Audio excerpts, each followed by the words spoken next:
Hi, my name is Camilla. 10 years ago, if you told me that I would be living with my husband Mark and our child Lily in my childhood home, I would believe you.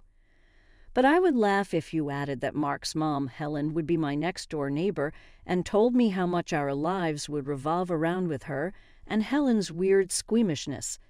Nevertheless, we were a happy family. Mark and I met at college. What can I say? He was our college's charmer.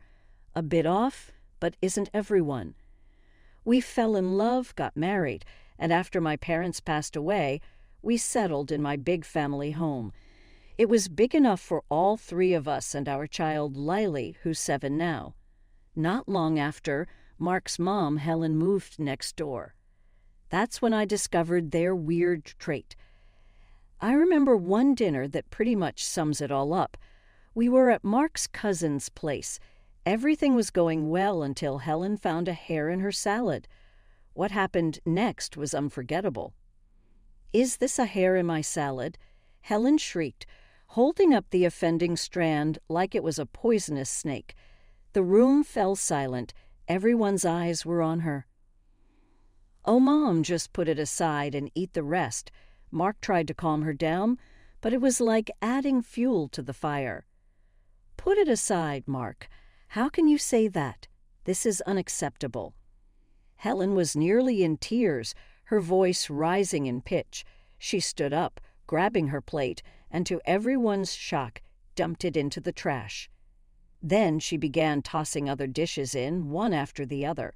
Mark looked at me, his face a mixture of embarrassment and helplessness. I could only watch in horror as the dinner turned into a disaster. At home, things weren't much different. "Camilla, did you wipe down the counters?" Mark would often ask, peering over my shoulder as I cleaned the kitchen. "Yes, Mark, like I do every day," I reply, trying to hide my frustration. His obsession with cleanliness was one thing, but Helen's influence made it worse. "I just don't understand how someone can be so squeamish about everything," I once asked Mark. "Didn't your mom have to deal with your messes as a kid?" Mark shrugged, avoiding my gaze. "Dad handled most of that stuff. Mom couldn't stand it. That explained a lot, but it didn't make living with it any easier."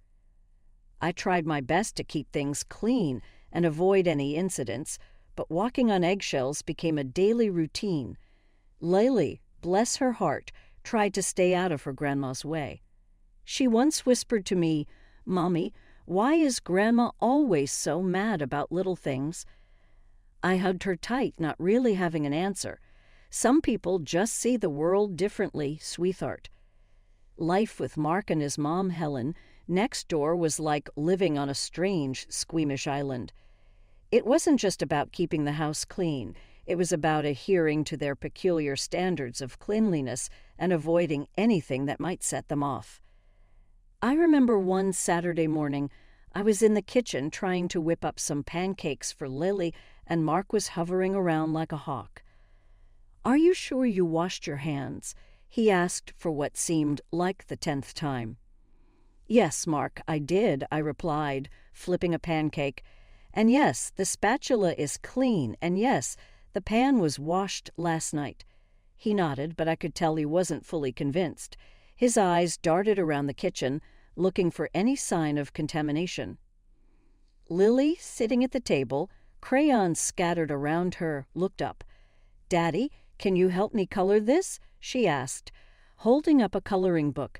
Mark hesitated, then said, "Maybe later, honey." Daddy has to make sure everything here is okay first. I felt a pang in my heart. Lily just wanted some time with her dad, but his obsessions always came first. It wasn't just inside the house either. Helen had her own set of rules. One day I decided to confront her about it. I went over to her house and found her in her immaculate living room, dusting an already spotless shelf. "Helen, can we talk?"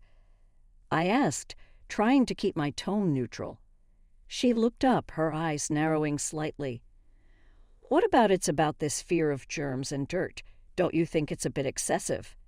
I asked. Helen put down her duster. "Inside, Camilla, you wouldn't understand. It's not just a dislike, it's a real fear. You have to keep everything clean, or who knows what could happen. But isn't it a bit too much? I mean, avoiding family gatherings, freaking out over a hair in the food. I tried to reason with her. That's easy for you to say. You didn't grow up in a house where cleanliness was next to godliness, Helen snapped. Mark understands. He was raised right. I left her house feeling defeated. It was like talking to a brick wall. Back home, I found Mark disinfecting the doorknobs. Mark, we need to talk about this, I said, my frustration reaching a breaking point. About what? He asked, not looking up from his task. About how this obsession is affecting our family. Lily needs a normal life, not this constant fear of germs. Mark stopped and looked at me, his expression hard to read. This is for our safety, Camilla, for Lily's safety.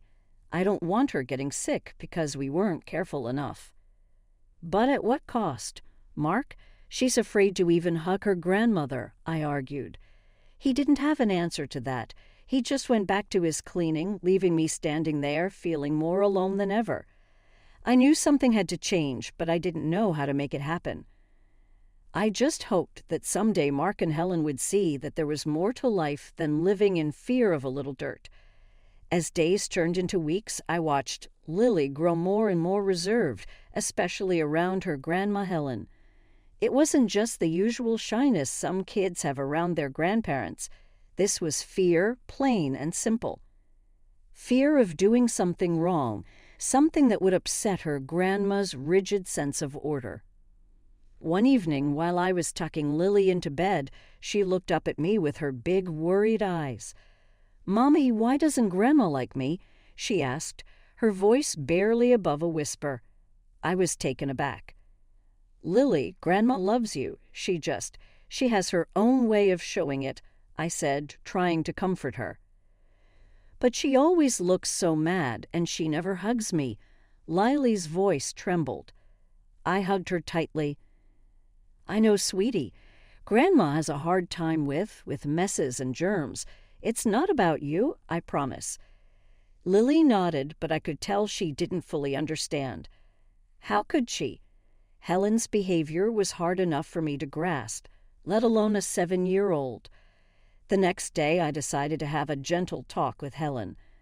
I found her in her garden, meticulously trimming her rose bushes. "Helen, can I talk to you for a minute?" I asked, approaching her. She put down her gardening shears and wiped her hands on a cloth. "What is it, Camilla?" "It's about Lily. She feels like you don't like her," I said, choosing my words carefully. Helen frowned. "That's ridiculous. Of course I like her. She's my granddaughter." "I know, but you never show her any affection. You don't hug her, and she's picking up on that. It's making her feel unwanted," I explained. Helen looked genuinely surprised. I hadn't thought about that. It's just that children are so messy, and Helen, she's a child. She needs love and affection, not just rules and cleanliness, I said, hoping to get through to her. Helen sighed, looking down at her perfectly manicured lawn. "I'll try, Camilla. I'm not making any promises, but I'll try." It wasn't much, but it was a start. I thanked her and went back inside, feeling a small glimmer of hope. That evening, when Helen came over for dinner, I watched her make an effort. She was stiff and awkward, but she sat next to Lily and asked her about school. Lily was hesitant at first, but she eventually started talking about her day, her eyes lighting up as she described her art project. Mark noticed the change, too. After dinner, as we were cleaning up, he said, "Mom was different tonight, nicer." I nodded. I talked to her about Lily. I think she's trying. Mark looked at me, a hint of gratitude in his eyes. "Thanks, Camilla. That means a lot." It was a small victory, but a victory nonetheless. I just hoped it was the beginning of something better, not just a fleeting moment of normalcy. One day, everything changed. It was about my Aunt June's passing. She lived in a city a few hours away, and her funeral demanded my presence. This meant leaving Lily, my 7-year-old daughter, in the care of my husband, Mark, for a couple of days. The evening before my departure, I sat down with Mark in our cozy living room, the walls lined with family photos, some of which included Aunt June. "Mark, I'm really worried about leaving Lily with you," I began, my voice tinged with concern. "You know how she is, and with your, well, you know." Mark put down the book he was reading and looked at me with a reassuring yet somewhat distant gaze. "Camilla will be fine. It's just 2 days. I know I'm not great with messes, but I can manage. It's my daughter we're talking about." I wanted to believe him, but doubts lingered. I handed him a list of emergency contacts and instructions I had prepared. "Everything's on here, from her meal times to her bedtime story routine. And please, if anything happens, just call Helen or the numbers on this list," I instructed. He nodded, taking the list but not really looking at it. "Got it. We'll be fine, Camilla. Go and pay your respects to Aunt June without worrying." The drive to the funeral was a blur of anxious thoughts. I called Mark several times. Each time, his response was the same. "Everything's under control, Camilla. Focus on your family there." But my mother's intuition told me something wasn't right. When I returned 2 days later, a sense of dread filled me as I approached our home. It looked unusually quiet and deserted. Frantically, I called Mark, but my calls went unanswered. Rushing inside, I called out, "Lily? Mark?" There was no response, just an eerie silence. Then, from the staircase, I heard a small, trembling voice, "Mommy." It was Lily, looking small and forlorn, clutching her favorite plush bunny. "What happened, sweetie? Where's Daddy?" I asked, my heart pounding. Tears welled up in her eyes. "Daddy left last night. He said he couldn't stay here." I knelt down, trying to hide my shock and anger. "Why did he leave, Lily? Did something happen?" Lily nodded, her voice barely a whisper. I was sick. I threw up. Daddy got scared and said he had to go to Grandma's. My mind reeled with disbelief and anger. Mark had left our daughter alone because he couldn't handle a bit of vomit. Did he say when he'd be back? I asked, trying to maintain my composure for Lily's sake. She shook her head, her small hands gripping her bunny tighter. "No, Mommy, he just left." I was scared. I hugged her, feeling a protective rage building inside me. This was more than just Mark's usual squeamishness. This was outright neglect. As I comforted Lily, I glanced around the house. It was in disarray, a stark contrast to its usual neatness. Toys were scattered, dishes piled up, and there was a stain on the carpet that I didn't dare to inspect closely. Mark's fear of mess had not only trumped his responsibilities as a father, but had also led to him abandoning our sick child. I knew then that something had to change. This wasn't just about coping with Mark and Helen's peculiarities anymore. This was about the safety and well-being of my child. I had to confront Mark and Helen, but first I needed to take care of Lily. She was my priority. Once I made sure Lily was okay, had eaten, and was resting, I called Mark again, my fingers trembling with fury. This time he answered, his voice cautious. "Mark, what the hell were you thinking, leaving Lily alone like that?" I couldn't keep the anger out of my voice. "Camilla, I couldn't handle it. You know how I am with that stuff. I thought she'd be fine." Mark's voice was defensive, almost detached. "Fine? She's a child. Mark. She was sick and scared. You're her father. You're supposed to take care of her, not run away at the first sign of trouble." Mark was silent on the other end, and I knew that our conversation was far from over. After ensuring Lily was safe and had calmed down, I knew I had to confront Mark and Helen. My hands were shaking as I dialed Mark's number again. This time he picked up immediately. "Mark, we need to talk now in person," I said, trying to keep my voice steady. Okay, I'm coming over," he replied, a hint of reluctance in his voice.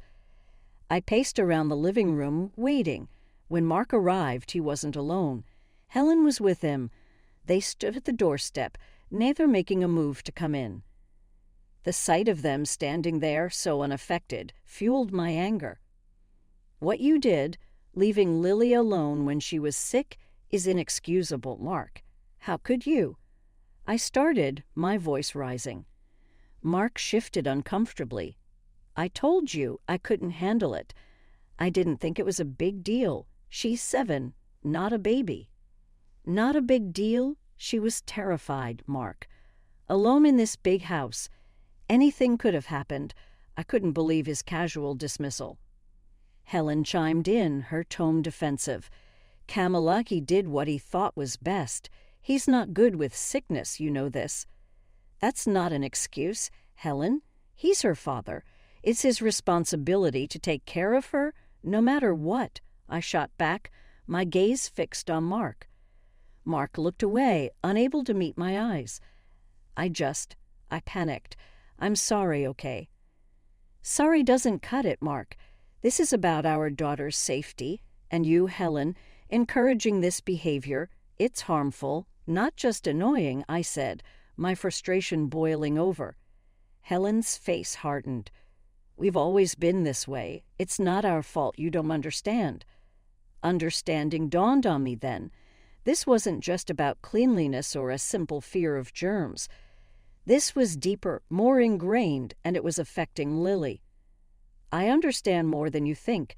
What I don't understand is how you can justify neglecting a child," I said, my voice steady but firm. Mark finally spoke up. "Camilla, let's just calm down and talk about this." "Calm down, Mark? Your actions put our daughter in danger. I can't just calm down about that, and I can't let it happen again," I said, my decision clear in my mind. I looked at both of them standing there, still not fully grasping the gravity of the situation. I need to think about what's best for Lily, and right now I don't think that includes being around this level of irresponsibility. Mark and Helen exchanged a glance, but neither said anything. They knew I was serious. "I'll be in touch about what happens next. For now, I think it's best if you both leave," I said, ushering them out the door. As they walked away, a mix of emotions washed over me. Anger, disappointment, but also a sense of clarity. I needed to protect Lily, and if that meant making tough decisions, so be it. The confrontation had revealed a stark truth. I couldn't rely on Mark or Helen when it came to Lily's well-being. After Mark and Helen left, my mind was racing. I knew I had to take concrete steps to ensure Lily's safety. The first thing I did was call my friend Sarah, who's a lawyer. I explained the situation to her, my voice shaky with emotion. "Sarah, I don't know what to do. Mark left Lily alone at home when she was sick. I can't trust him anymore," I said, feeling a lump in my throat. Sarah's voice was calm and reassuring. "Camilla, first of all, make sure Lily is okay. Now, have you seen a doctor?" "No, not yet. I'll call one right away," I replied, realizing I had been so caught up in my anger that I hadn't thought of this. "Good. Get Lily checked out. Then we can talk about your options legally. This is serious, Camilla. Leaving a child alone like that, it's not just irresponsible, it's dangerous," Sarah said. I hung up and immediately called our family doctor, who agreed to see Lily right away. Thankfully, she was fine, just a bit shaken up from the whole ordeal. The next day, I met with Sarah. We sat in her office, a small, unassuming room filled with legal books and papers. "You have grounds to file for sole custody, Camilla. What Mark did was essentially child endangerment," she explained. I listened, the weight of the situation pressing down on me. "What about Helen? She's just as responsible for this mindset of Mark's," I said. Sarah nodded. "You can file a restraining order against her if you think she poses a threat to Lily's well-being. It was a lot to take in, filing for divorce, sole custody, possibly a restraining order. It felt like my entire world was collapsing. But then I thought of Lily, her frightened face when I found her alone, and I knew I had no choice. "I'll do it. I have to protect Lily," I said, my voice firm. Sarah gave me a sympathetic look. "I'll start the paperwork. It won't be easy, Camilla, but I'll be with you every step of the way." Over the next few weeks, life was a whirlwind of legal meetings and emotional upheavals. Mark tried to talk to me to apologize, but I couldn't get past what he had done. Helen, on the other hand, was furious. She accused me of overreacting, of tearing the family apart. "You're making a mistake, Camilla. Mark is a good father. He just made one mistake," Helen said during one heated phone call. "One mistake that could have cost our daughter her life, Helen. I can't overlook that." "I won't," I replied, my resolve unwavering. Eventually, the court granted me sole custody of Lily. Mark was allowed supervised visits, but Helen was barred from seeing Lily without my permission. It was a bitter victory. My marriage was over, my family broken, but Lily was safe, and that was all that mattered. Life after the divorce and the court's decision was like stepping into a new world. It was a world where I was both a single parent and the sole protector of my little girl, Lily. The divorce had been tough, with its fair share of tears and heartache, but it was done. It was time to move forward. One evening, as I was tucking Lily into bed, she looked up at me with her curious eyes. "Mommy, are we going to be okay, just the two of us?" she asked, her voice tinged with a mix of concern and hope. "Of course, sweetie. What is it?" "Will Daddy be okay? Will he be sad without us?" Her question caught me off guard, but it was a fair one. I knelt down to be at eye level with her. "Your daddy loves you very much, Lily, and yes, he will be okay. We all will be. Sometimes people need to be apart to be happy, but that doesn't change how much we love each other." Lily nodded, taking in my words. "I love you, Mommy." "I love you too. More than anything," I said, hugging her as we continued our walk in the park. I felt a sense of hope for the future.